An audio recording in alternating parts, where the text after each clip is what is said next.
സീതയുടെ കുഞ്ഞിനെ തിരികെ ദൈവത്തിന് കൊടുത്താൽ കുഞ്ഞിമണിയെ തിരികെ കിട്ടുമെന്ന് മതികല കുട്ടിമണിയെ വിശ്വസിപ്പിക്കുന്നു. കുട്ടിമണിയുള്ള വയലോരം വീട്ടിൽ കുഞ്ഞിന് സമാധാനമുണ്ടാകില്ല എന്ന് മതികല വനജയോട് പറയുന്നു. കുഞ്ഞിനെയും സീതയെയും വയലോരം വീട്ടിൽ നിന്ന് വിടില്ല എന്ന നിലപാടിൽ ഉറച്ച് ബാലൻ. മരിച്ചുപോയ കുഞ്ഞിമണിക്ക് സന്തോഷമാകാൻ കുഞ്ഞിനെ ഉപദ്രവിക്കണമെന്ന് മതികല നിർബന്ധിക്കുന്നെങ്കിലും കുട്ടിമണിക്ക് അതിന് കഴിയുന്നില്ല. മതികല കുഞ്ഞിനെ കടിച്ചിട്ട് കുട്ടിമണി കടിച്ചതാണെന്ന് പറയുന്നു. കുട്ടിമണിക്ക് വേണ്ടി മനസ്ജൻ കുഞ്ഞിനോട് മാപ്പ് ചോദിക്കുന്നു. കുട്ടിമണിയുടെ മാനസിക നില പ്രശ്നത്തിലാണെന്ന് വനജ. സീതയുടെ കുഞ്ഞ് പൈതൽ മേരിയുടെ കയ്യിൽ തന്നെയുണ്ട് എന്ന് മതികല അറിയുന്നു. ശാരദയുടെ കൊലപാതകം അന്വേഷിക്കാൻ പുതിയ ഇൻവെസ്റ്റിഗേഷൻ ടീം ഒരുങ്ങുന്നു. കുട്ടിമണിയുടെ കാൽ തട്ടി വിളക്ക് മറിഞ്ഞത് അപശകനമാണെന്ന് ജ്യോത്സ്യൻ. വയലോരം വീട്ടിലെത്തുന്ന പൂക്കോടിയുടെ മകൾ അരുന്ധതിയെ കുട്ടിമണി കടിക്കുന്നു. ഇന്ദുവിന് കൊടുക്കാനുള്ള പണം 3 ദിവസത്തിനകം കൊടുക്കണമെന്ന് ഇന്ദുവിന്റെ മുത്തച്ഛൻ. കുഞ്ഞിന്റെ പേരിടൽ ചടങ്ങിന് കുട്ടിമണിയെ വിളിക്കാത്തതിൽ കുട്ടിമണിക്കും മനസ്സജനും വിഷമം. കുഞ്ഞിന് അരഞ്ഞാണം വാങ്ങാൻ പണമില്ലാതെ വിഷമിക്കുന്ന ബാലന് മനസ്സജൻ പണം നൽകുന്നു. ശാരദയുടെ കൊലപാതകികൾ ഉടൻ പിടിയിലാവുമെന്ന് മയിൽ. തുടർന്ന് കാണുക. എന്നാടാ, എത്ര നാളായി നീ എന്റെ കയ്യിൽ നിന്ന് ഒരു കപ്പ് കാപ്പി വാങ്ങിച്ചു കുടിച്ചിട്ട്? അതെ അതെ അതെ, അമ്മയുടെ കൈപുണ്യത്തിന് വല്ല വ്യത്യാസം ഉണ്ടോ നോക്കി, വല്ല തമിഴ് ടച്ചും ഉണ്ടോ നോക്കി. അപ്പച്ചിയമ്മയുടെ സ്വഭാവവും അപ്പച്ചിയമ്മയുടെ കാപ്പി ഒരുപോലെ കടുപ്പാ. അത് ശരി, അത്രക്കൊക്കെ പറയാറായോടാ നീ? അപ്പോ പേരിടിയിൽ ചടങ്ങിന് ഞാൻ വന്ന് വിളിച്ചില്ലെന്നുള്ള പരാതിയില്ലല്ലോ. അപ്പച്ചിയപ്പനെ ഏതമ്പലപ്പറമ്പിൽ പോയി തപ്പിയാ കാണാൻ പറ്റും. നീ ഇനിയിപ്പൊ അമ്പലം തപ്പി പോവണ്ട, ഞങ്ങൾ എല്ലാരും കൂടി അങ്ങ് വന്നോളാം. മയില് കൊച്ചിന്റെ കാറിൽ ഞങ്ങളങ്ങ് വരും. ആടാ, മറ്റേയാളുടെ പൈസക്ക് എന്തെങ്കിലും തീരുമാനമായോ? ആ ഇന്ദുവിന്റെ ഇനിയിപ്പോ അത് കൊടുത്തില്ലെങ്കിൽ എന്തെങ്കിലും കുഴപ്പമാവുമെന്നാ എനിക്ക് തോന്നുന്നത്.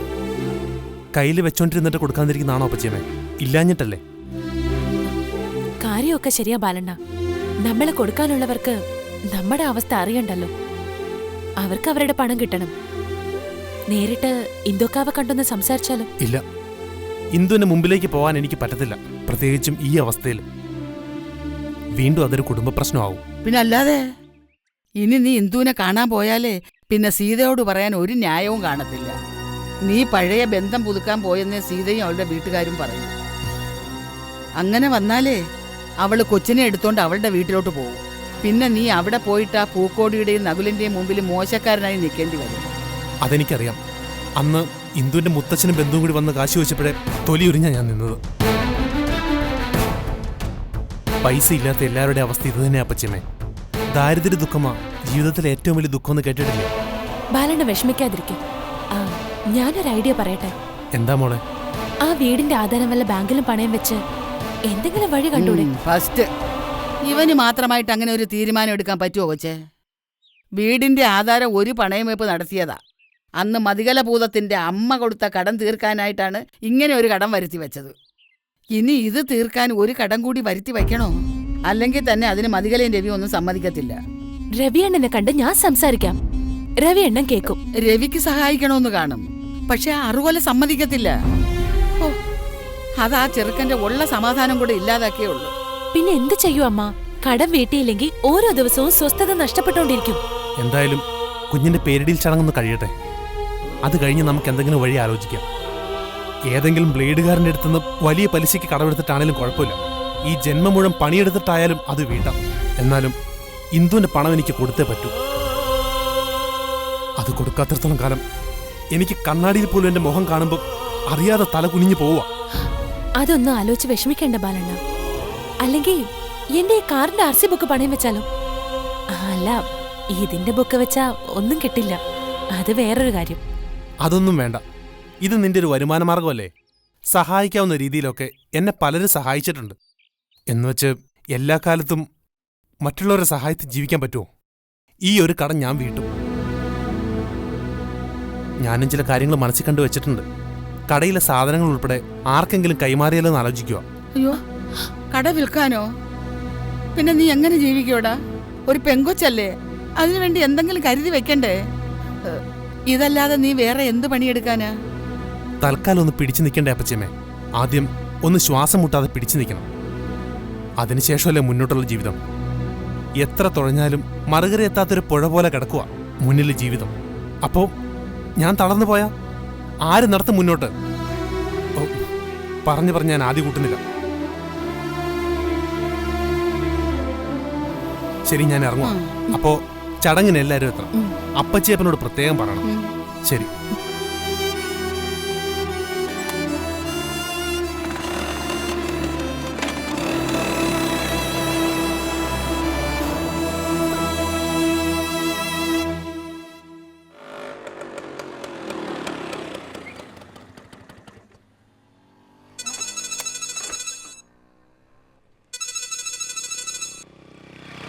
ആ അജി, എടാ, ഞാൻ വരുന്നതിന് മുമ്പ് നീ കടയും തുറന്നിട്ടിട്ട് പോയോ?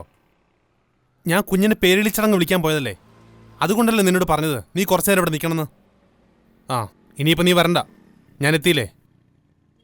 എടാ, മേശയിൽ ഒരു ലിസ്റ്റ് കാണും, നീ വൈകിട്ട് എടുത്ത് വെക്കണേ. വീട്ടിലേക്കുള്ളതാ, നമുക്ക് ചെറിയൊരു സദ്യക്കുള്ളതാ. ആ മതി, നീ സന്ധ്യയ്ക്ക് വന്നാൽ മതി. ചേടാ, ഒരുത്തനെ കാവലേൽപ്പിച്ചിട്ട് പോയതാ. അവനതിനിടയിൽ വേറെ ബിസിനസ്സിന് പോയിരിക്കുന്നു, അതും കട തുറന്നു വെച്ചിട്ട്. ആ, അല്ല ഇപ്പം എന്തെടുത്തോണ്ട് പോവാനാ? കുറച്ച് അരി സാധനങ്ങളല്ലേ ഉള്ളൂ.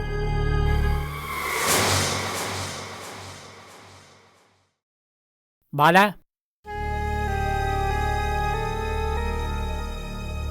ഇവളും മോളവും തിരിച്ചു പോവുക. അരുന്ധതി മോൾക്ക് ടൗണിൽ ഏതാണ്ട് ഷോപ്പിംഗ് എന്നോ ബ്യൂട്ടി പാർലർ പോകണമെന്നോ പറഞ്ഞ് നേരത്തെ പോയി. ഞങ്ങൾ ഒരുമിച്ച് ഇറങ്ങാമെന്ന് വിചാരിച്ചു. അത് നന്നായി. അതെന്താ ബാല അങ്ങനൊരു വർത്താനം? ഞങ്ങൾ വയലാരം വീട്ടിൽ നിന്ന് തിരിച്ചു പോകുന്നത് ബാലന്റെ സന്തോഷമാണോ? അല്ലെങ്കിൽ ഞങ്ങൾക്കവിടെ നിൽക്കാൻ വലിയ താല്പര്യമൊന്നും ഇല്ലായിരുന്നു. എന്ത് കണ്ട് ഉയർപ്പിച്ച് അവിടെ നിൽക്കുന്നത്? ബാലന്റെ ഭ്രാന്തിപ്പെങ്ങൾ ഏത് സമയത്ത് എന്തും ചെയ്യും. എന്റെ പെങ്ങൾക്ക് ഭ്രാന്തൊന്നുമില്ല. ഞങ്ങൾ കണ്ടതല്ലേ. വന്ന അന്ന് തന്നെ അരുന്ധതിക്ക് നന്നായി കിട്ടുകയും ചെയ്തു. പരാതി പറയാനാണോ ഇപ്പൊ ഇങ്ങോട്ട് വന്നത്? അയ്യോ, ഞാൻ പരാതി ഒന്നും പറഞ്ഞില്ലേ. പറഞ്ഞു വന്ന വഴിക്കങ്ങ് പറഞ്ഞെന്നേ ഉള്ളൂ. പിന്നെ ബാലനെ കണ്ട് പറഞ്ഞിട്ട് പോകാമെന്ന് കരുതി. അതിനാ ഇങ്ങേരുടെ കൂടെ ഇങ്ങോട്ട് വന്നത്. ഇങ്ങേർക്ക് ബാലനോട് എന്തോ പറയാനുണ്ടെന്ന്. എന്താ അമ്മാമേ? അല്ല, അതിപ്പം ബാല ചില കാര്യങ്ങൾ പറയണോ വേണ്ടിയെന്ന് നമ്മൾ പലവട്ടം ആലോചിക്കും. പക്ഷെ നമുക്ക് പറയാതിരിക്കാൻ പറ്റത്തില്ലല്ലോ, നമ്മളും മനുഷ്യരല്ലേ. എന്താന്ന് വെച്ചാ പറഞ്ഞോ. ആ, കാര്യം പറയാം. അതിനു മുമ്പ് ബാലൻ അനുസരിക്കുമെന്ന് വാക്ക് തരണം. കാര്യം അറിയാതെ അങ്ങനെ വാക്ക് തരാൻ പറ്റും? കേട്ടിട്ട് വാക്ക് തരാൻ പറ്റുന്നതാണെങ്കിൽ ഉറപ്പായിട്ടും വാക്ക് തരും. അങ്ങനെ ഒഴുക്കം മട്ടിൽ പറഞ്ഞിട്ട് കാര്യമില്ലല്ലോ ബാല. ഇക്കാര്യം ബാലൻ അനുസരിച്ചേ പറ്റൂ. എന്താ കാര്യം? സീതയും കുഞ്ഞിനെ വീട്ടിലേക്ക് കൊണ്ടുപോകണമെന്നാണോ? അതായിരിക്കുമല്ലോ അവിടെ നിന്നുള്ള പ്രധാന ആവശ്യം. അയ്യോ വേണ്ട. ഇനി അതിൻ്റെ പേരിൽ ഒരു കലഹം ഉണ്ടാക്കാനോ ബാലൻ്റെ മുഖം കറുപ്പിക്കാനോ നമുക്കാർക്കും താല്പര്യമില്ല. സ്വന്തം ഭാര്യയോടും കുഞ്ഞിനോടും ബാലനില്ലാത്ത ഉത്തരവാദിത്വവും സംരക്ഷണവും ഞങ്ങൾക്കെന്തിനാ? ഞങ്ങൾക്കൊന്നുമില്ല. പക്ഷേ ഞാനിപ്പോൾ പറയാൻ പോകുന്ന കാര്യം ഞങ്ങളുടെ അഭിമാനത്തിൻ്റെയും കൂടെ പ്രശ്നമാണ്. ഞങ്ങൾ പറയുന്ന എന്തെങ്കിലും ഒരു കാര്യം ബാലൻ ചെയ്തെന്ന് വരണമല്ലോ. ഓ, നിങ്ങൾ രാമായണം വായിക്കാതെ കാര്യം പറ മനുഷ്യനെ. പറഞ്ഞാലല്ലേ ബാലന് കാര്യം മനസ്സിലാക്കാൻ പറ്റൂ. കാര്യം കേട്ടാൽ ബാലൻ അനുസരിച്ചോളൂ. അങ്ങനെ എല്ലാ കാര്യത്തിലും നമ്മളെ ധിക്കരിച്ച മുന്നോട്ട് പോകാൻ പ്രയാസമാണെന്ന് തിരിച്ചറിയാനുള്ള ബോധമൊക്കെ ബാലനുണ്ട്. എത്ര മുമ്പോട്ട് പോയില്ലെങ്കിലും എത്ര വഴി അടഞ്ഞാലും എനിക്കനുസരിക്കാൻ പറ്റുന്ന കാര്യമാണെങ്കിലേ ബാലൻ അനുസരിക്കും. കാര്യം പറഞ്ഞു, എന്നിട്ട് ഞാൻ തീരുമാനിക്കാം. ബാലനെ കണ്ട് ധിക്കാരം പറയുമ്പോൾ ഞങ്ങൾക്ക് കാര്യം പറയാൻ പറ്റുമോ? ഞാനിതിലൊന്നും പറയുന്നില്ലേ. നിങ്ങളൊക്കെ അല്ലേ വലിയ ബന്ധുക്കള്. എന്നെ എൻ്റെ ഭർത്താവ് ഉൾപ്പെടെ സീതയുടെ വീട്ടിൽ കയറ്റാതെ മാറ്റി നിർത്തിയേക്കും അല്ലായിരുന്നു. ഇവിടെ വന്ന് നിന്നപ്പോഴല്ലേ ബന്ധങ്ങളൊക്കെ ഇത്രയും ഗുരുതരമാണെന്ന് ഞാൻ അറിഞ്ഞത്. ബാല, പറയാനുള്ളത് ഇത്രയേ ഉള്ളൂ. പേരിടലിന് ഇനി 2-3 ദിവസമല്ലേ ഉള്ളൂ. അതെ, ആ, അത് നമുക്ക് രണ്ടുപേർക്ക് അറിയാവുന്ന കാര്യമല്ലേ. ആ, അത് ശരിയാ. ചടങ്ങിനെ പറ്റി ബാലന് വല്ല ധാരണയുണ്ടോ? ചടങ്ങിനെ പറ്റി എന്ത് ധാരണ? കുഞ്ഞിന്റെ 28-ന് കറുത്ത ചരട് കിട്ടും. അത് കഴിഞ്ഞ് അരഞ്ഞാണ് വിടും. കുഞ്ഞിന്റെ ഒരു കാത് വെറ്റില കൊണ്ട് മറച്ചു പിടിച്ച് മറ്റേ കാതിൽ പേര് ചൊല്ലിക്കൊടുക്കും. ഇതൊക്കെ തന്നെയല്ലേ നാട്ടുനടപ്പ്? ആ, നാട്ടുനടപ്പ് അങ്ങനെയൊക്കെ തന്നെയാ. അങ്ങനെയൊന്നും അല്ലല്ലോ ബാല നമ്മളുടെ കാര്യങ്ങൾ നടന്നുകൊണ്ടിരിക്കുന്നത്. അങ്ങനെ പറഞ്ഞാൽ എനിക്കും ചിലത് പറയേണ്ടി വരും. നാട്ടുനടപ്പനുസരിച്ചാണെങ്കിലേ സീത ഇപ്പോൾ നിൽക്കേണ്ടത് സീതയുടെ വീട്ടിലാണ്. ആദ്യ കുഞ്ഞിന് പേരിടൽ നടക്കേണ്ടതും അവളുടെ വീട്ടിൽ വെച്ചാ. വയറ്റ് പൊങ്കാല കഴിഞ്ഞ് വിളിച്ചോണ്ട് പോയാൽ 56-ന്റെ അന്നത്തെ തേച്ചുകുളിയും കഴിഞ്ഞ് നിൽക്കേണ്ടതും സ്വന്തം വീട്ടിലാണ്. ഇതൊക്കെ നാട്ടുനടപ്പാണല്ലോ. ഇതൊന്നും നടന്നിട്ടില്ല. അതുകൊണ്ട് ബാലൻ നാട്ടുനടപ്പ് പറയണ്ട. അക്കാര്യമൊന്നും അല്ല എനിക്ക് പറയാനുള്ളത്. പിന്നെ സീതമോളുടെ കുഞ്ഞിൻ്റെ പേരിടലിന് ഞങ്ങളുടെ അത്യാവശ്യം ബന്ധുക്കളൊക്കെ സഹകരിക്കും. അവിടെ ഞങ്ങളുടെ കൊച്ചിനെ ഉപദ്രവിച്ചാലും ചടങ്ങിലുണ്ടാകാൻ പാടില്ല. മനസ്സിലായില്ല. കാര്യം മനസ്സിലായി. മനസ്സിലായില്ലെന്ന് ബാലൻ നടിക്കുകയാണെന്ന് എനിക്കറിയാം. അതായത് ബാലന്റെ പെങ്ങൾ ആ ചടങ്ങിൽ പങ്കെടുക്കാൻ പറ്റത്തില്ല. വെറുതെ ആ ചടങ്ങ് കൂടി അലങ്കോലമാക്കാൻ. എന്റെ വീട്ടിൽ നടക്കുന്ന ചടങ്ങിൽ എന്റെ പെങ്ങള് പങ്കെടുക്കരുതെന്ന് പറഞ്ഞാൽ എങ്ങനെ ശരിയാകും? അതേ ശരിയാകൂ ബാല, അത് മാത്രമേ ശരിയാവൂ. ബാലന്റെ പെങ്ങൾ ആ ചടങ്ങിൽ പങ്കെടുത്താൽ ചടങ്ങ് കുളമാകും. ഞങ്ങളെ സംബന്ധിച്ച് ഞങ്ങളുടെ കുടുംബത്തിൽ നടക്കുന്ന ആദ്യത്തെ ചടങ്ങാണ്. അതെവിടെ വെച്ച് നടന്നാലും വൃത്തിയായിട്ടും ഭംഗിയായിട്ടും നടക്കണമെന്ന് ഞങ്ങൾക്ക് നിർബന്ധമുണ്ട്. അതുകൊണ്ട് ബാലന്റെ പെങ്ങളെ ഇതിൽ പങ്കെടുപ്പിക്കാൻ സാധ്യമല്ല. എന്റെ വീട്ടിൽ നടക്കുന്ന കാര്യത്തിൽ അങ്ങനെ തറപ്പിച്ച് പറയുന്നത് എങ്ങനെയാ? ഞങ്ങൾ തറപ്പിച്ച് തന്നെ പറയും. അനുസരിക്കുന്നത് ബാലന്റെ തീരുമാനം. ഇക്കാര്യം അനുസരിച്ചില്ലെങ്കിലേ വലിയ ബുദ്ധിമുട്ടായിരിക്കും ബാല. ഓ, എന്താ അമ്മാവനും അമ്മായിയും കൂടി എന്നെ ഭീഷണിപ്പെടുത്താൻ വന്നതാണോ? ഭീഷണിയൊന്നും അല്ലടാ കൊച്ചനെ. ആയ പ്രായത്തിൽ പൂക്കോടി രാഘവൻ ഭീഷണിപ്പെടുത്തുകയും അനുസരിപ്പിക്കുകയും ഒക്കെ ചെയ്തിട്ടുണ്ട്. പിന്നെ ശരീരത്തിരി മെലിഞ്ഞെന്നേ ഉള്ളൂ, മനക്കട്ടി ഒട്ടും അലിഞ്ഞിട്ടില്ല. അതാ നിന്നോട് നേരിട്ടു എന്ന് പറഞ്ഞത്. നിന്റെ പെങ്ങൾ ആ ചടങ്ങിൽ പങ്കെടുക്കാൻ പാടില്ല. ഇനി കുഞ്ഞിന്റെ അച്ഛനൊന്ന് ആലോചിക്കട്ടെ. നീ വാടി. അവന് സ്വന്തം കുഞ്ഞാണോ വലുത്, ബുദ്ധിസ്ഥിരതയില്ലാത്ത പെങ്ങളാണോ വലുതെന്ന് ആലോചിച്ച് പറയും. നന്നായിട്ട് ആലോചിക്കും. വാടി.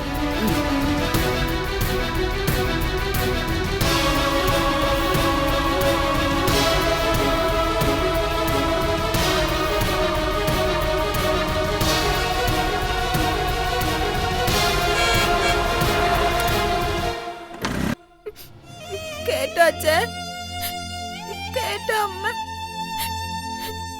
എന്നെ ഇപ്പൊ ഇവിടെ ആർക്കും ഇഷ്ടല്ല. ഇന്നാല് മോള് വരുന്നില്ലെന്ന് ചോദിച്ചില്ലായിരുന്നോ? ഇനി എന്നെ വിളിച്ചോ? എന്നെ കൂടി അങ്ങോട്ട് കൊണ്ടുപോവോ? എന്നാന്ന് വെച്ചാലേ എന്റെ കുഞ്ഞുമണി ഇപ്പൊ അവിടെയല്ലേ. അതുകൊണ്ട് ഞാനും അങ്ങ് വരാം. പണ്ടൊക്കെ വല്യച്ഛക്കും എന്നോട് ഭയങ്കര ഇഷ്ടമായിരുന്നു. ഇപ്പൊ എന്നെ വല്യച്ഛക്ക് ഇഷ്ടമല്ല. ഞാൻ കുഞ്ഞാവരുടെ അടുത്ത് ചെല്ലുന്ന ഒന്നും ഇഷ്ടമല്ല. ഞാൻ കുഞ്ഞാവ ഒന്നും ചെയ്തിട്ടില്ല. ഇഷ്ടമല്ല ഞാൻ പറഞ്ഞിട്ടുണ്ട്. പക്ഷെങ്കിൽ അത് ഇഷ്ടമല്ലാത്തോണ്ടല്ല. എന്റെ കുഞ്ഞുവാനി പോയതിന്റെ സങ്കടം കൊണ്ട് ഞാനങ്ങ് പറഞ്ഞതാ. അല്ലാതെ എനിക്ക് കുഞ്ഞാവേത് ഒരു ഇഷ്ടക്കേടുമില്ല. ഇഷ്ടം തന്നെ. പക്ഷേ വല്യച്ചിക്കൊക്കെ എന്നെ ഭയങ്കര പേടിയാ. വല്യച്ചിയുടെ വീട്ടിൽ നിന്ന് ആരാണ്ട് രണ്ടുപേരൊക്കെ വന്നേ. അവരൊക്കെ എന്നോട് വൈക്കിന് വന്നു. ഇപ്പൊ കൊച്ചേച്ചിയും വല്യച്ചിയുടെ വീട്ടുകാരും എല്ലാരും ഒരുപോലെ. വല്യേട്ടനും കുഞ്ഞേട്ടനും ആർക്കും എന്നെ ഇഷ്ടമല്ല. ആർക്കും. ഈ കുട്ടുവാനിക്ക് അങ്ങ് ചത്താ മതി. കുട്ടുവാനിയെ കൂടെ അങ്ങ് കൊണ്ടുപോവോ?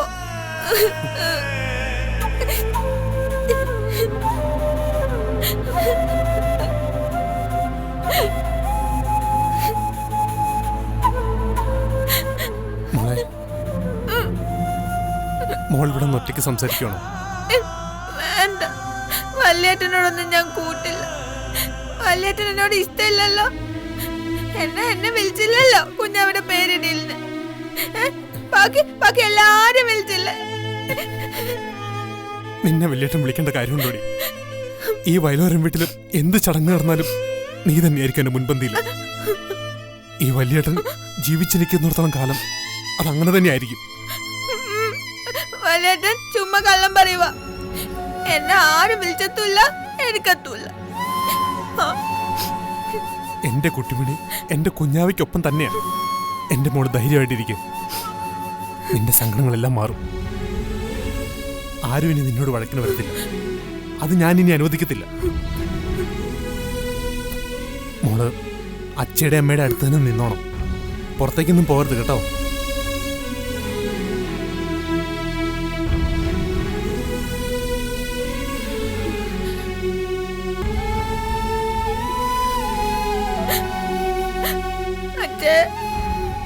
അമ്മ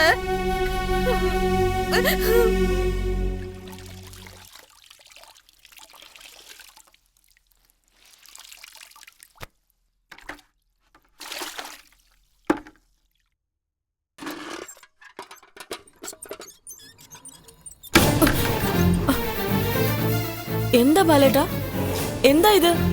മനുഷ്യനെ വെറുതെ ഭ്രാന്ത് പിടിപ്പിക്കുന്നു പറയണം. പറഞ്ഞു കേട്ടല്ലോ. ബാലേട്ടൻ പാഞ്ഞു വന്ന് ഇതൊക്കെ തട്ടിത്തെറിപ്പിച്ചിട്ട് ഇങ്ങനെ പറഞ്ഞാൽ ഞാൻ എന്ത് മനസ്സിലാക്കാനാ? മനസ്സിലാക്കി തരാം എല്ലാത്തിനെയും. നിന്റെ കൂടെ അറിവോടെയാണോടി നിന്റെ അമ്മാമ പുതിയ ഡിമാൻഡുമായിട്ട് നിന്റെ കടയിലോട്ട് കെട്ടിയെടുത്തത്? അമ്മമ്മ കടയിൽ വന്നോ? എന്തിന്? അയാൾക്ക് വായ്ക്കിരി മേടിക്കാൻ. ബാലേട്ടാ, വെറുതെ ബഹളം വെക്കാതെ കാര്യം പറ. എനിക്ക് പറഞ്ഞാലല്ലേ മനസ്സിലാവുള്ളൂ. കാര്യങ്ങൾ ഗണിച്ചെടുക്കാൻ എനിക്ക് കഴിവൊന്നുമില്ല. എന്നാ കാര്യങ്ങൾ ഊഹിച്ചെടുക്കാനുള്ള കഴിവ് എനിക്കുണ്ടടി. നീയാണ് അങ്ങനെ കടയിലേക്ക് പറഞ്ഞു വിട്ടതെന്ന് എനിക്കറിയാം. ദേ ബാലേട്ടാ, ആവശ്യമില്ലാത്തത് പറയരുത്. ഞാൻ ആരും എങ്ങോട്ടും പറഞ്ഞു വിട്ടിട്ടില്ല. അമ്മാമ്മയ്ക്ക് ബാലേട്ടനെ വന്ന് കാണണമെങ്കിൽ എന്റെ അനുവാദം വേണോ? വെറുതെ എഴുതാപ്പുറം വായിച്ച് എന്നോട് വഴക്കിന് വരല്ലേ. എഴുതാപ്പുറമാണെങ്കിലും എഴുതിയ പുറമാണെങ്കിലും ഒരു കാര്യം നീ അയാളോട് പറഞ്ഞേക്കണം. കഴുത്തിൽ തൊടലിട്ട് അയാൾക്ക് കൊണ്ടുനടക്കാൻ പറ്റിയ പട്ടിയല്ല ബാലൻ. ക്ഷമിക്കുന്നതിനൊരു പരിധിയുണ്ട്. എനിക്കിട്ട് വെറുതെ ഞോണ്ടാൻ വന്നാലേ എപ്പോഴാന്നറിയത്തില്ല ഞാൻ. എന്റെ ബാലേട്ടാ, ഇപ്പോഴും ബാലേട്ടൻ കാര്യം എന്താന്ന് പറഞ്ഞിട്ടില്ല. കുട്ടിമണി ഇവിടെ പേരിടിൽ ചടങ്ങിന് കാണരുതെന്ന് അത് പറയാൻ അയാൾ ആരാ? അമ്മാമ്മ അങ്ങനെ പറഞ്ഞു? പറയാതെ പിന്നെ എന്റെ പെങ്ങൾ എന്റെ വീട്ടിൽ നടക്കുന്ന ഒരു ചടങ്ങിന് കാണരുതെന്ന് പറയാൻ അയാൾക്ക് എന്ത് അധികാരമുള്ളത്? അയാളുടെ ഭാര്യയും മകളും ഉൾപ്പെടെ നിന്റെ ബന്ധുക്കളെല്ലാം ഇവിടെ നിൽക്കുന്നുണ്ടായിരുന്നല്ലോ. അതിനെന്തെങ്കിലും ആരെങ്കിലും പറഞ്ഞിട്ടുണ്ടോ? എന്റെ പൊന്നു ബാലേട്ടാ, ഇതൊന്നും ഞാൻ അറിഞ്ഞിട്ട് നടക്കുന്നതോ പറയുന്നതോ ഒന്നും അല്ല. നീ അറിഞ്ഞാലും അറിഞ്ഞില്ലെങ്കിലും ഒരു കാര്യം ഞാൻ പറഞ്ഞേക്കാം. എന്റെ വീട്ടിലെ കാര്യങ്ങളിൽ ഇടപെടാനോ എനിക്ക് നിബന്ധനകൾ വെക്കാനോ ഒരാളും വന്നേക്കരുത്. ഇവിടെ എന്ത് നടക്കണം, എങ്ങനെ നടക്കണമെന്നൊക്കെ ഞാൻ തീരുമാനിക്കും. അല്ലാതെ ഭാര്യ വീട്ടുകാർ പറയുന്നതനുസരിച്ച് ജീവിക്കുന്ന ആളല്ല ബാലൻ. അത് മനസ്സിലാക്കിക്കോണം എല്ലാവരും. ബാലേട്ടൻ എന്നോട് ഇങ്ങനെ ദേഷ്യപ്പെട്ടിട്ടും ബഹളം വെച്ചിട്ടും എന്താ കാര്യം? ഇതൊന്നും ഞാൻ അറിഞ്ഞില്ലെന്ന് പറഞ്ഞില്ലേ? നീ അറിഞ്ഞില്ലെങ്കിൽ അറിയാൻ വേണ്ടിയിട്ടാ പറയുന്നത്. ഇപ്പൊ കാര്യം മനസ്സിലായി കാണുമല്ലോ. അപ്പോ നിന്റെ വീട്ടിൽ വിളിക്കുമ്പോ അവരെ മര്യാദയ്ക്ക് പറഞ്ഞ് മനസ്സിലാക്കിയേക്കണം. അല്ലെങ്കിൽ കുഞ്ഞിന്റെ പേരിടിൽ ചടങ്ങാണെന്ന് ഞാൻ നോക്കത്തില്ല. ഇവിടെ വന്നിരുന്ന ആവശ്യമില്ലാതെ എന്തെങ്കിലും സംസാരിച്ച ഇവിടെ നിന്ന് ഇറക്കി വിടും ഞാൻ.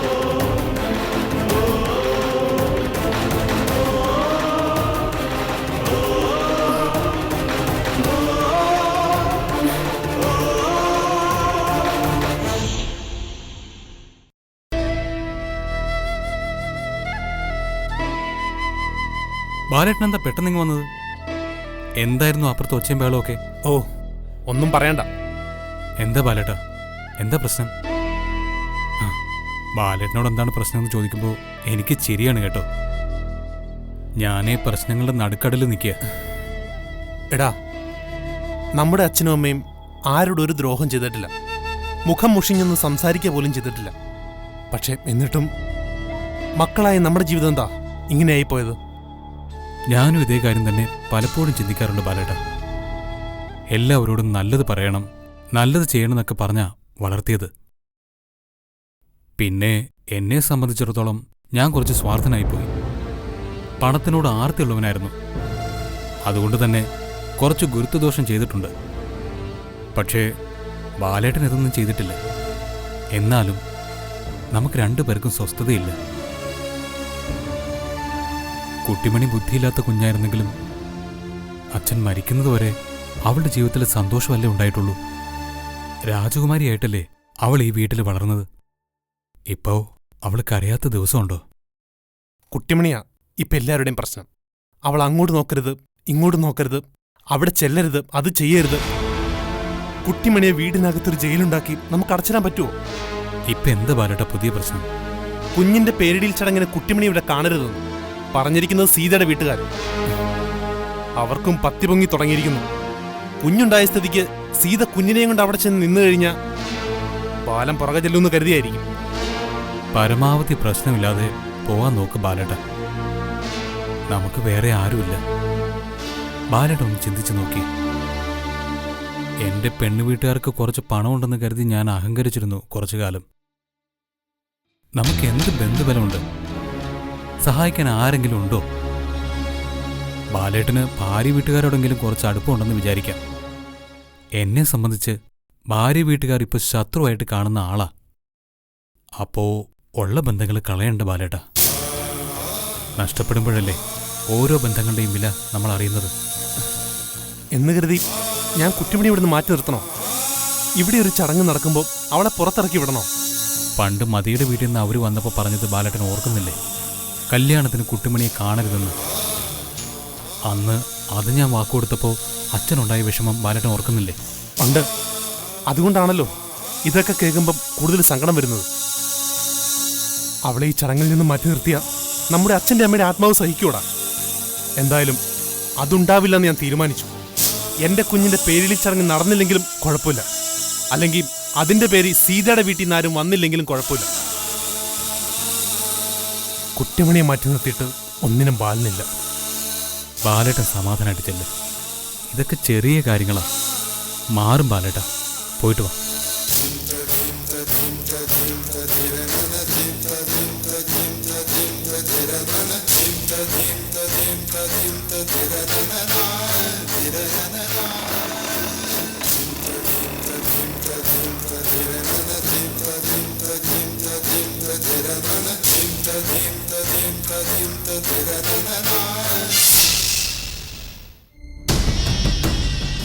എന്തായിരുന്നു ചേട്ടനും അനിയനും കൂടി ഭയങ്കര സംസാരം?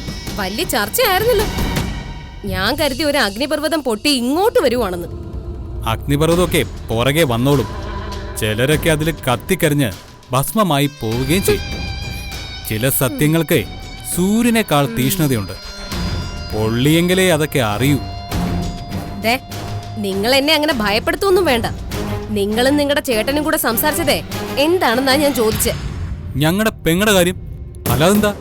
ഓ, പെങ്ങടെ കാര്യം. അപ്പോ നമ്മൾ കേട്ടു നിൽക്കുന്നവര് വെറുതെ കാര്യം മതി. ഈ വീട്ടിൽ എനിക്കും എന്റെ ചേട്ടനും ഞങ്ങളുടെ പെങ്ങൾക്കുമിടയിൽ ബന്ധങ്ങളുടെ ഒരു ചരടുണ്ട്. അത് വെട്ടിമുറിക്കാനായിട്ട് നിൽക്കരുത്. അങ്ങനെ ചെയ്യുന്നവർ ഞങ്ങളുടെ മുന്നിൽ അന്യരായിട്ട് പോകത്തേ ഉള്ളൂ. കുട്ടിമണിയെ ബാലേട്ടന്റെ കുഞ്ഞിന്റെ പേരിട ചടങ്ങിനെ പങ്കെടുപ്പിക്കരുതെന്ന് പറഞ്ഞു പോലും. അത് നല്ല കാര്യം. നീ അങ്ങ് ചിരിക്കാൻ വരട്ടെ. ബാലേട്ടൻ അത് അംഗീകരിച്ചിട്ടൊന്നുമില്ല, ഞാനും അംഗീകരിച്ചിട്ടില്ല. എന്തായാലും ഞങ്ങളുടെ ജീവിതം പോയി. ഇനി ഞങ്ങളുടെ പെങ്ങളുടെ ജീവിതത്തിലെങ്കിലും ഒരു ചെറു തിരിയെങ്കിലും കത്തിച്ചു വെക്കാൻ ഞങ്ങൾക്ക് കഴിയണ്ടേ? മന്ദബുദ്ധിയായ പെങ്ങൾക്ക് വേണ്ടി ജീവിതം കളഞ്ഞ രണ്ടാങ്ങളമാര്. നിങ്ങളാണ് ഏറ്റവും വലിയ മണ്ടന്മാര്. മതി. ജീവിതത്തിൽ മണ്ടന്മാരാകുന്നതും തോറ്റു കൊടുക്കുന്നതും ഒരു സുഖ, ഒരു വലിയ വിജയത്തിന് മുമ്പിലുള്ള ബുദ്ധിമുട്ടുകൾ. നിങ്ങളെന്താ അമേരിക്ക കീഴടക്കി അതിന്റെ നിയന്ത്രണം ഏറ്റെടുക്കാൻ പോവാണോ? അമേരിക്ക കീഴടക്കണം എന്നൊന്നും എനിക്കില്ല. പക്ഷെ എന്റെ അമ്മയെ കൊന്നുവരെ നിയമത്തിന് മുന്നിൽ കൊണ്ടുവരണമെന്ന് എനിക്കുണ്ട്. ഓ, നിങ്ങൾ എന്തു പറഞ്ഞാലും അവസാനം അവിടെ തന്നെ വന്ന് എത്തുമല്ലോ. എന്നെ സംബന്ധിച്ചിടത്തോളം എന്റെ ജീവിതത്തില് ഇനി ഒരേ ഒരു ലക്ഷ്യം മാത്രമേ മുമ്പിലുള്ളൂ. അത് എന്റെ അമ്മയെ കൊന്നതാരാണെന്ന് കണ്ടുപിടിക്കാന്നുള്ളതാ. നിങ്ങൾ എന്തിനാ ഈ പഴയ കാര്യങ്ങളിലൊക്കെ പിടിച്ച് കടിച്ചു തൂങ്ങുന്നത്? അതൊക്കെ പഴയ കാര്യങ്ങളല്ലേ? പെറ്റ അമ്മയും മുലപ്പാലിന്റെ രുചിയും ഒരു മനുഷ്യനും പഴയ കാര്യങ്ങളല്ലടി. ഇത്രയും കാലം നീ ജയിച്ചു നിന്നില്ലേ? ഇനി നിനക്ക് തിരിച്ചടിയുടെ കാലമാണ്. മതികല മുട്ടിലിടയുന്നത് നാട്ടുകാർ മുഴുവൻ കാണും. അതൊക്കെ നിങ്ങളുടെ വ്യാമോഹമാ. വ്യാമോഹമോ സ്വപ്നമോ ഒന്നും അല്ല. ഏറ്റവും അടുത്ത ദിവസങ്ങളിൽ നടക്കാൻ പോകുന്ന കാര്യങ്ങളാണിതൊക്കെ. മതികല തീരുകയാണ് ഇവിടെ. അതിലൊരു മാറ്റവുമില്ല, കേട്ടോ?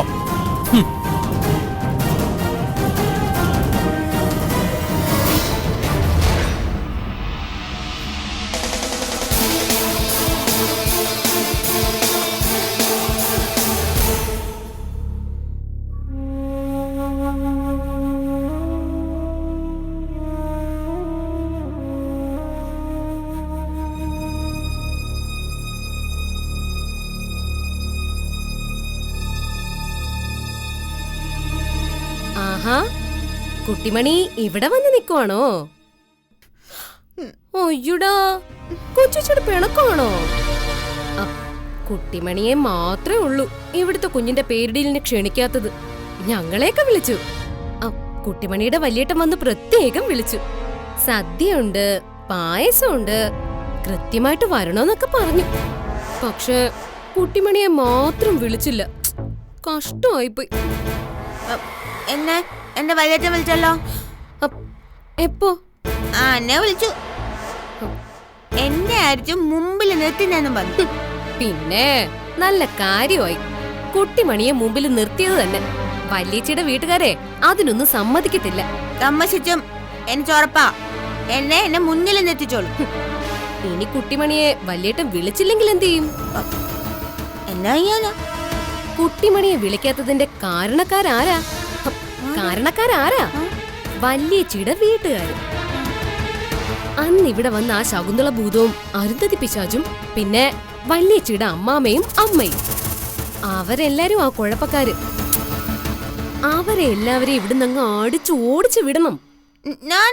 ഞാനങ്ങനെ ഒന്നും ചെയ്യത്തില്ലേ. എന്നിട്ട് ഞാൻ എല്ലാവരും എന്നെ അങ്ങനെ അല്ലാണ്. കഷ്ടം. കുട്ടിമണി ഇപ്പൊ പണ്ടത്തെ കൂട്ടൊന്നും അല്ലല്ലോ. പണ്ട് കുട്ടിമണി രാജകുമാരിയായിരുന്നു. എല്ലാവരെയും കുട്ടിമണി പേടിപ്പിച്ച് നിർത്തിയിരുന്നു. വലിയ ചട്ടമ്പിയാ, കണ്ണു മമ്പറൊക്കെ അറിയാന്ന് പറഞ്ഞ് നടന്നിട്ട്. അതെ, കുട്ടിമണിയാണ് വയലോരം വീട്ടിലെ രാജകുമാരി എന്ന് തെളിയിക്കാൻ പറ്റിയ അവസരമാ. കുഞ്ഞുവാവയുടെ പേടിയിലിന് കുട്ടിമണിയെ വിളിച്ചില്ലെങ്കിൽ ഇവിടെ വരുന്ന എല്ലാ അണത്തിനെയും എറിഞ്ഞ് അടിച്ചു ഓടിച്ചു വിടണം. കുട്ടിമണിയുടെ കയ്യിൽ റബ്ബർ ബാൻഡ് ഇരിക്കുമല്ലേ, അതെടുത്ത് ടപ്പേ ടപ്പേ ടപ്പേ എന്ന് പറഞ്ഞു ഓരോരുത്തരുടെയും തലയ്ക്ക് അടിച്ചു കൊടുക്കണം. അപ്പോ എല്ലാവരും ഇവിടുന്ന് പൊയ്ക്കോളൂ. അപ്പൊ എല്ലാവർക്കും മനസ്സിലാവും കുട്ടിമണി ഇവിടുത്തെ രാജകുമാരിയാണെന്നും ചട്ടമ്പിയാണെന്നും ഒക്കെ. അങ്ങനെ പഴയ രാജകുമാരി ആവുമ്പോഴേ കുട്ടിമണിയെ എല്ലാവർക്കും ഇഷ്ടപ്പെടൂ. അല്ലാതെ ഒന്നിനുമില്ലാന്ന് പറഞ്ഞു ഒഴിഞ്ഞു മാറിയിരുന്നാലേ കുട്ടിമണി ആരും ശ്രദ്ധിക്കാതാവും. ആർക്കും കുട്ടിമണിയെ ഇഷ്ടമല്ലാതാവും. അല്ല, ചട്ടമ്പിയാണ് എല്ലാവർക്കും ഇഷ്ടം. പിന്നെ അല്ലാതെ കുട്ടിമണി ഇവിടെ വെറുതെ വഴക്കൊന്നും ഉണ്ടാക്കുമല്ലോ. കുട്ടിമണിയെ കൂട്ടാതെ ഈ വീട്ടിലൊരു ചടങ്ങ് നടക്കാൻ പോവുമല്ലേ. അപ്പോ അതിന്റെ ദേഷ്യം കുട്ടിമണിക്ക് വരാതിരിക്കോ? ഇരിക്കോ? അപ്പൊ അങ്ങനെ ദേഷ്യം വന്നാ നമ്മളത് അറിയിക്കണ്ടേ? അല്ലെങ്കിൽ നാളെയും കുട്ടിമണിയെ ഒന്നിനും വിളിക്കാതാവും. അതുകൊണ്ട് കുട്ടിമണി കൊച്ചേച്ചി പറയുന്നത് പോലെ അങ്ങ് ചെയ്യണം. പിന്നെ വേറൊരു കാര്യം കുട്ടിമണിക്ക് അറിയാമോ? കുട്ടിമണിയുടെ കുഞ്ഞുമണിക്ക് സ്വർണ്ണ അരഞ്ഞാണം വാങ്ങാൻ വെച്ചിരുന്ന പൈസയാ ഇപ്പൊ മനസ്സ് ഞാൻ കുഞ്ഞുവാവയ്ക്ക് സ്വർണം വാങ്ങാൻ കൊടുത്തേക്കുന്നത്. അതറിയായിരുന്നോ? ആ കാര്യമൊക്കെ മനുഷ്യൻ എന്നോട് പറഞ്ഞായിരുന്നു. ഞാനാ കൊത്തോളാൻ പറഞ്ഞേ. കണ്ടോ കണ്ടോ, കുട്ടിമണി അത്രയും നല്ല മനസ്സ് കാണിച്ചതല്ലേ. അപ്പോ കുട്ടിമണിയെ വിളിക്കേണ്ടതല്ലേ പേരിടിയിലിന്? അങ്ങനെ കുട്ടിമണിയെ വിളിക്കാതെ പേരിടിയിൽ ചടങ്ങ് നടത്തിയ അപ്പൊ കുട്ടിമണി അങ്ങോട്ട് ചെന്ന് അരഞ്ഞാണ എന്റെ കുഞ്ഞുമണിയുടേതാണെന്ന് പറഞ്ഞു അഴിച്ചിങ്ങി മേടിക്കണം. കുട്ടിമണിയെ വിളിക്കാതിപ്പോ അങ്ങനെ അരഞ്ഞാണം കെട്ടണ്ട. കുട്ടിമണിയെ വിളിക്കാൻ വയ്യ, പക്ഷെ കുട്ടിമണിയുടെ കുഞ്ഞിന് വേണ്ടിയിട്ട് അരഞ്ഞാണം വാങ്ങാൻ വെച്ച കാശ് അവർക്ക് വേണം. അതുകൊണ്ട് കുട്ടിമണി ഒന്ന് നന്നായിട്ട് ആലോചിക്കും. കൊച്ചേച്ചി പറഞ്ഞതൊക്കെ ശരിയല്ലേന്ന് നല്ല പോലെ ഇരുന്ന് ആലോചിക്കും കേട്ടോ.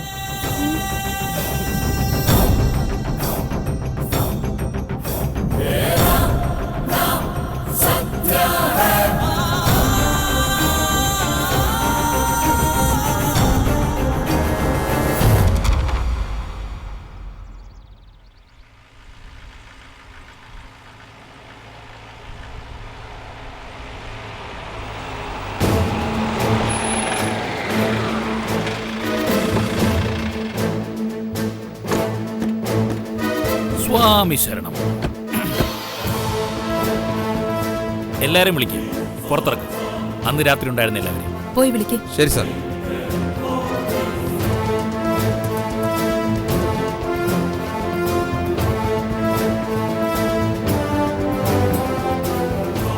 ആഹാ, എന്തൊരു ടൈമിംഗ്. വയലോരം വീട്ടിലെ മഹാന്മാരായ പൗരന്മാരും പൗരമതികളൊക്കെ ഉണ്ടല്ലോ. എല്ലാവരും പണ്ട് ഞാൻ ചോദ്യം ചെയ്യാൻ വന്നപ്പോ പറഞ്ഞ പോലെ വരി വരിയായിട്ട് ഇറങ്ങി മുറ്റത്തേക്ക്. എന്താ കാര്യം? കാര്യം തിരക്കാൻ നേരടി. സ്റ്റേറ്റ് പോലീസിലെ DGP അമ്മാവൻ DYSP ആണെന്ന് കരുതി നിന്റെ തലയിൽ തൊപ്പിയൊന്നുമില്ലല്ലോ. റെഡി.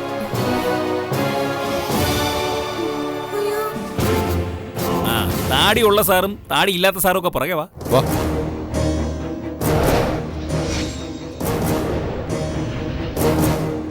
ഞാൻ വന്നത് എന്തിനാണെന്ന് മനസ്സിലായി കാണൂല്ലേ?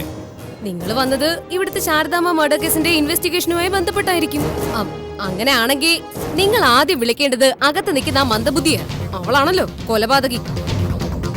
കൊലപാതകം ആര് ചെയ്തു, എപ്പ ചെയ്തു എന്നൊക്കെ ഞാൻ കണ്ടുപിടിച്ചോളാം. നീ ഇടപെടണ്ട.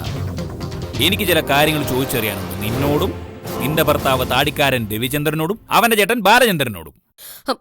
എന്നോടെന്ത് ചോദിക്കാൻ? ആദ്യ കൊലപാതകം നടത്തിയവരോട് ചോദിക്കും, എന്നിട്ട് എന്നോട് ചോദിച്ചാ മതി. പിന്നെ നിക്കടി ഇവിടെ.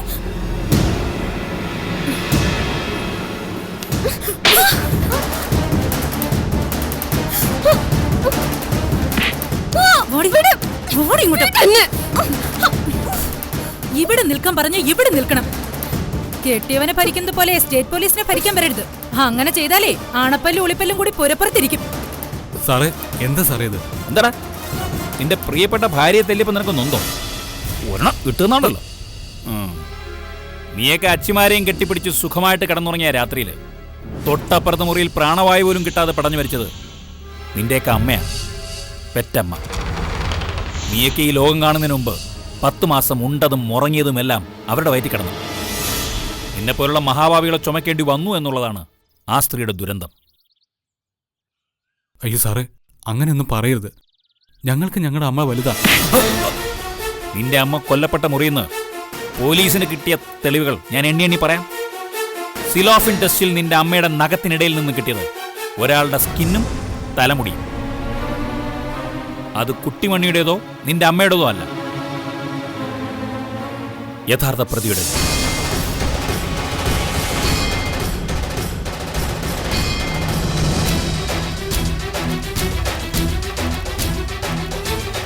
എന്താണ് മതികല മേഡത്തിന് വല്ല ഊഹമുണ്ടോ യഥാർത്ഥ പ്രതിയെക്കുറിച്ച്?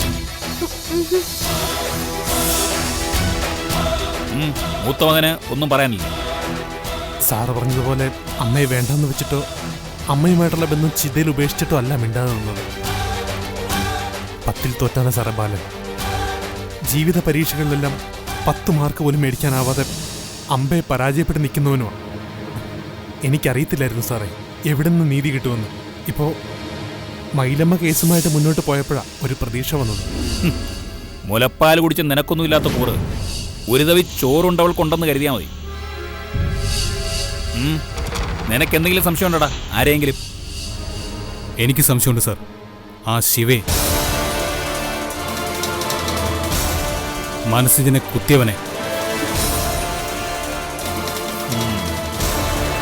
ഈ പറയുന്ന ശിവയും നിന്റെ ഭാര്യയും തമ്മിൽ നല്ല സൗഹൃദത്തിലാണ്, അതറിയായിരുന്നു. പോലീസാണെന്ന് പറഞ്ഞ് തോന്നിയ പറയരുത് കേട്ടോ. ഇനി നീ മിണ്ടിയാ നിന്റെ നാക്കെടുത്ത് നാക്കിലെ വെക്കും. നീയും ശിവയുമായിട്ടുള്ള എല്ലാ ഇടപാടുകളുടെയും ഡീറ്റെയിൽഡ് എവിഡൻസ് എന്റെ കയ്യിലുണ്ട്. പദപ്രശ്നത്തിന്റെ കുറച്ച് കളങ്ങൾ കൂടെ പൂരിപ്പിക്കാൻ. അത് കഴിയുമ്പോൾ ഒരു ക്ലിയർ പിക്ചർ കിട്ടും. അത് യഥാർത്ഥ പ്രതിയുടെ രേഖാചിത്രമായിരിക്കും. 3 ദിവസം, 3 ദിവസം, 3-ാം പക്കം ഉയർത്തെഴുന്നേൽക്കുന്നത് സത്യമാണ്. ശാരദാമ്മയുടെ കല്ലറ പൊളിച്ച് യഥാർത്ഥ സത്യം പുറത്തുവരും. അന്ന് ആരുടെ തലയ്ക്കൽ തിരി കത്തിച്ചു വെക്കണമെന്ന് അയ്യപ്പൻകുട്ടി തീരുമാനിക്കും.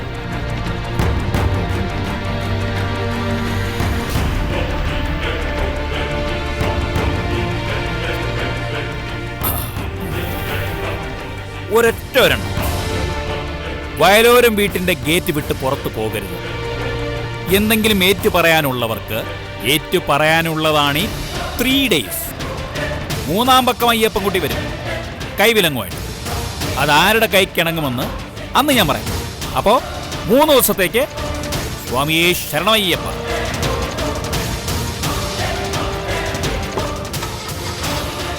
വണ്ടി എടുക്കണോ?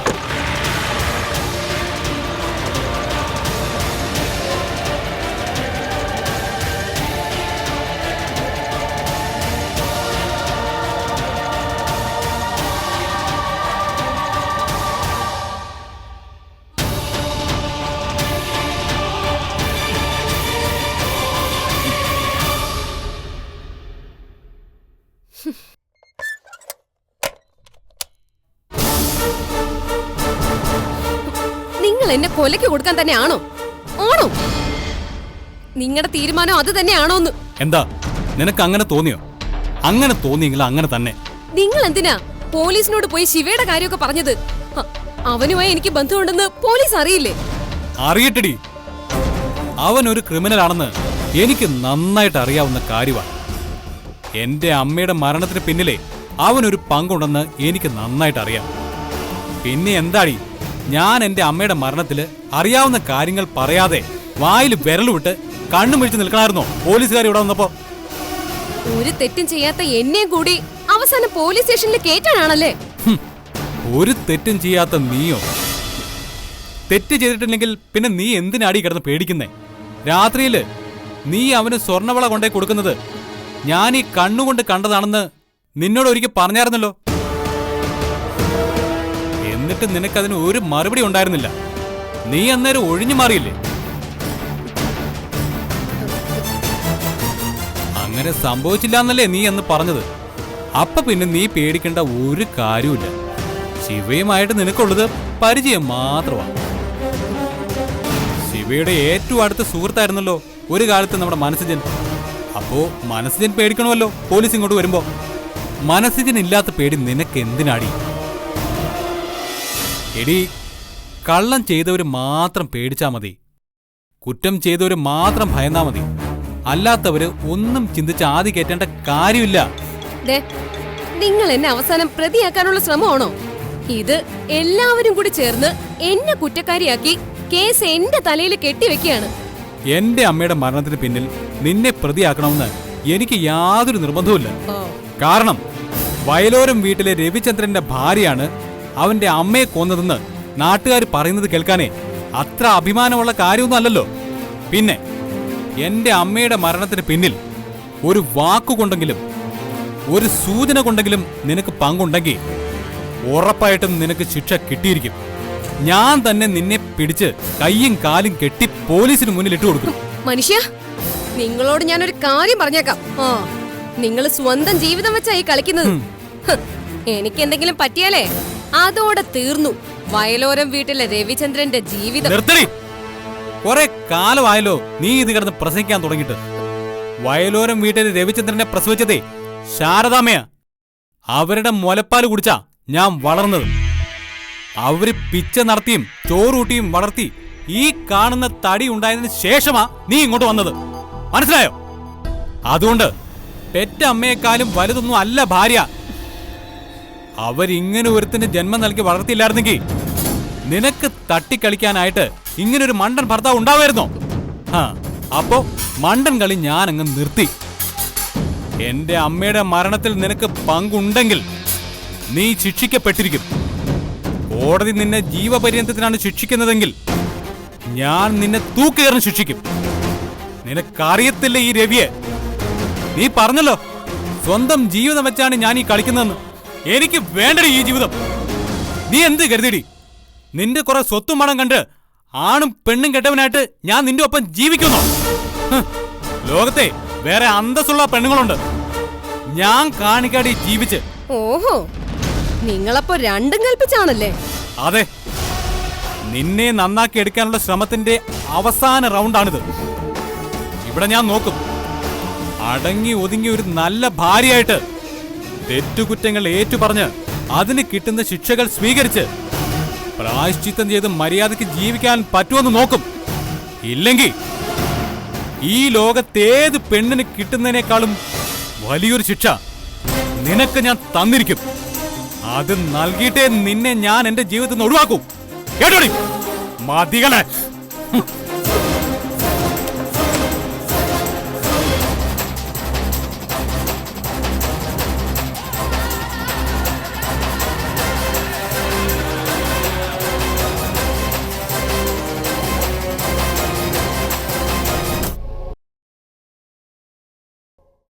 നിങ്ങൾ പറഞ്ഞു ഒന്നും സംഭവിക്കില്ലെന്ന്, ഒരു കുഴപ്പമില്ലെന്ന് പറഞ്ഞു.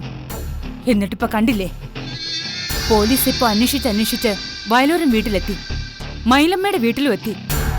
പണ്ടൊന്ന് മാണിക്യമംഗലത്തും വന്നതാ. ഇനി ഒരിക്കൽ കൂടി. ആന്റി ഇങ്ങനെ ഭയക്കാതെ. നീ ഒന്ന് മിണ്ടാതിരിക്കും ചന്ദ്രു. നിന്നെ വിശ്വസിച്ചു. നീയെല്ലാം നേരെയാക്കി തരുമെന്ന് വിശ്വസിച്ചു. എന്നിട്ട് നിനക്കെല്ലാം തമാശ. നീ കരുതുന്ന പോലെയല്ല. ബാംഗ്ലൂരിലെ കളിയല്ല ഇവിടെ. ഇവിടെ ഏതെങ്കിലും കേസിൽ മനസ്സറിവുണ്ടെന്ന് വന്നാലേ പോലീസിന്റെ പണി നാട്ടുകാരേറ്റെടുക്കും. പിന്നെ എനിക്കൊന്നും നാട്ടിലിറങ്ങി നടക്കാൻ പറ്റില്ല. ഒന്നും സംഭവിക്കത്തില്ല. അങ്ങനെ പറയരുത് ചന്ദ്രുവേട്ടാ. കാരണം പോലീസിന് വ്യക്തമായ ടാർഗറ്റ് ഉണ്ട്. നമ്മൾ കരുതുന്ന പോലെയൊന്നും അല്ല. ബാസിന്റെ കയ്യിൽ നിന്ന് നമുക്ക് എന്ത് വിവരം കിട്ടി? ഒന്നും കിട്ടത്തില്ല. കാരണം CI അയ്യപ്പൻകുട്ടിയാണ് ഓപ്പോസിറ്റ് നിൽക്കുന്നത്. അയാൾ എല്ലാ വഴികളും അടയ്ക്കും. അയ്യോ, ചന്ദ്രു, നീ എന്തെങ്കിലും ചെയ്യ. ശിവ കേസ് ഏറ്റെടുക്കുമെന്ന് എനിക്ക് വിശ്വാസമില്ല. സമയമാവുമ്പോ അവൻ മുങ്ങും. അല്ലാതെ നീ വെറുതെ മനക്കോട്ട കെട്ടണ്ട ചന്ദ്രു. നിർത്ത്. അമ്മയും മോളും കൂടെ എന്നെ ഭരിക്കാൻ നോക്കുന്നു. നിങ്ങളുടെ താളത്തിനൊത്ത് ഇതുവരെ ഞാൻ തുള്ളിയില്ലേ? എന്നിട്ട് നിങ്ങൾ ഉണ്ടാക്കി വെച്ച കൊലക്കുറ്റം ഞാൻ ചുമക്കണോ? പറ. ഒരു കൊലക്കേസ് നിങ്ങളുടെ തലേന്ന് ഒഴിവാക്കാനുള്ള കാര്യങ്ങളാണ് ഞാൻ ചെയ്തുകൊണ്ടിരിക്കുന്നത്. എനിക്ക് നേരിട്ട് ഇറങ്ങിപ്പോയി ഒരു സർക്കിൾ ഇൻസ്പെക്ടറിനെ കൊല്ലാനാവത്തില്ല. തന്ത്രപരമായി എന്തെങ്കിലും ചെയ്യണം. അതിനുവേണ്ടിയാണ് ഞാൻ ശിവയെ കൂട്ടുപിടിച്ചതും കൂടെ നിർത്തിയതും. അപ്പൊ ഭരിക്കാൻ ശ്രമിക്കുന്നു. ചന്ദ്രുവേട്ടാ, അത് നിർത്തടി. നീ നിന്റെ അമ്മായിയമ്മയെ കൊന്നിട്ടുണ്ടെങ്കിലേ നീ പോയി പോലീസിന് കീഴടങ്ങ്. ചന്ദ്രു മോനെ, നീ എന്താ ഇങ്ങനെ പറയുന്നേ? ഞാൻ എന്റെ വിഷമം കൊണ്ട് എന്തെങ്കിലും പറഞ്ഞാൽ ഇങ്ങനെ ദേഷ്യപ്പെടാതെ ക്ഷമിക്ക്. ഇവളെ രക്ഷിക്കാനുള്ള വഴി നീ നോക്ക്. ഇവളെ രക്ഷിക്കാൻ ഇനി ഒറ്റ വഴിയേ ഉള്ളൂ. അതിന് രവി കെട്ടിയ താലി പൊട്ടിച്ചെറിഞ്ഞ് നീ എന്റെ കൂടെ ബാംഗ്ലൂർക്ക് വാടി. നിന്റെ പേരിലുള്ള കമ്പനികൾ മുഴുവൻ എന്റെ പേരിലോട്ട് എഴുതി വെക്കാൻ നിന്റെ അച്ഛനോട് പറ. അത് കഴിയുമ്പോ നിന്നെ എന്നേക്കുമായി രക്ഷിക്കാൻ എനിക്ക് കഴിയും. ചന്ദ്രുവിന്റെ ചിറകിനടിയും. അവിടെ നിന്ന് നിന്നെ പൊക്കിയെടുത്ത് പറക്കാൻ ആർക്കും കഴിയത്തില്ല. ഒരയ്യപ്പൻ കുട്ടിക്കും പറ്റത്തില്ല.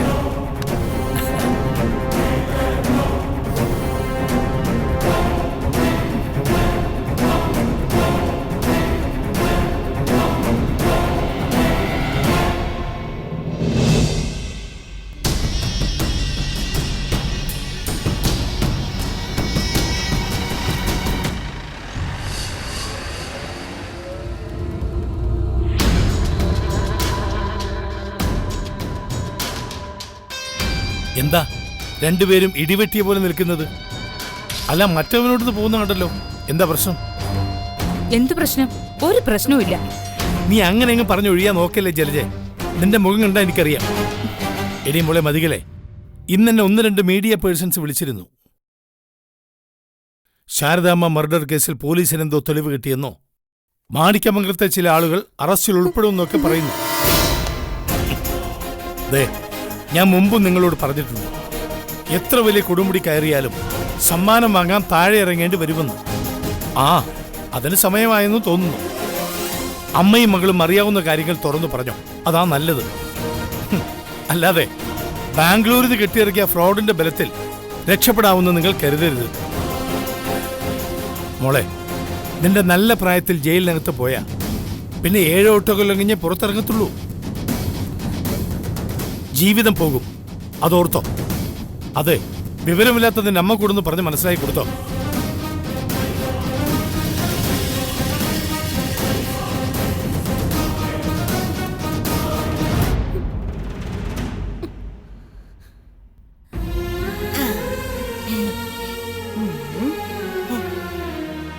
കുഞ്ഞാനിയേ,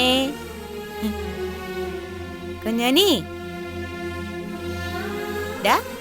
കണ്ടോ, ഓറഞ്ചാ എനിക്ക് കിട്ടിയതാ. പക്ഷെ എങ്കിൽ അമ്മച്ച് വേണ്ട. അമ്മയുടെ മോളിങ്ങനെ വിശന്നായിരുന്നു ഉറങ്ങുമ്പോ അമ്മ എങ്ങനെ ഓറഞ്ച് തിന്നാനാ? അതുകൊണ്ടാ അമ്മച്ചേ വേണ്ട. അമ്മയുടെ പൊന്നു മോള് കഴിച്ചോട്ടാ. അമ്മ പൊളിച്ചേരാ, പൊളിച്ചേരാ. പിന്നെ ഒരു വിശേഷം ഉണ്ട് കുഞ്ഞോനി. എന്നാന്നറിയാവോ? വലിയച്ചിര കുഞ്ഞാവയില്ലേ, വലിയച്ചിര കുഞ്ഞാവാ, കുട്ടാപ്പൂന് പകരം വന്ന കുഞ്ഞാവാ. അയിനെ നാളെ പേരിടാൻ പോവാന്ന്. ഇപ്പൊ എല്ലാവരും കുഞ്ഞാവെന്നും മോളേന്നും ചക്കരയെന്നും രാജകുമാരിന്നും ഒക്കെ വിളിച്ച. നേരത്തെ എന്നെ ആയിരുന്നു എല്ലാരും രാജകുമാരിന്ന് വിളിച്ച. ഇപ്പൊ എന്നെ ആരും നോക്കത്ത് പോലുമില്ല. എന്നെ സ്നേഹിക്കാൻ ആരുമില്ല. എല്ലാവരുടെയും സ്നേഹം മൊത്തം ആ കുഞ്ഞാവയോടാ. അപ്പൊ ആ കുഞ്ഞാവച്ചേ നാളെ പേരിടാൻ പോവാന്ന്. വലിയ എന്തോ സംഭവനാന്നാ പറഞ്ഞേക്കുന്നേ. സദ്യ ഉണ്ടെന്നൊക്കെ കേട്ടു. പായസം ഉണ്ടെന്ന് പറഞ്ഞു. അമ്മയോട് പറഞ്ഞില്ല കേട്ടോ. അമ്മയെ വിളിച്ചതും ഇല്ലായിരിച്ചു, സദ്യയും തരൂലായിരിച്ചു. എന്നാലും ഞാൻ ആരും കാണാതെ ഒത്തിരി പായസം എടുത്തോണ്ട് വന്ന് എന്റെ പൊന്നാര മോക്ക് തരാട്ടാ. എനിക്ക് കിട്ടിയില്ലെങ്കിലും വേണ്ടില്ല. കുഞ്ഞുമണിച്ച് പായസേ അമ്മ എത്തോന്ന് തരാവേ. അമ്മ ഒത്തിരി പായസം കുടിച്ചിട്ടുണ്ടല്ലോ. എന്റെ കുഞ്ഞുമണിയല്ലേ പായസം കുടിച്ചാത്ത, കൊണ്ടു തരാവേ.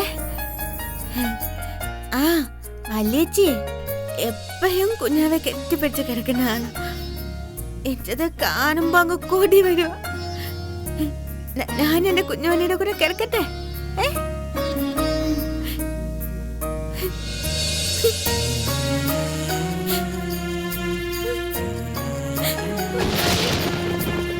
കുഞ്ഞാഞ്ഞ മോളെ, അമ്മയുടെ പൊന്നെ, ചക്കര കുഞ്ഞാവേ, പൊന്നു മോള.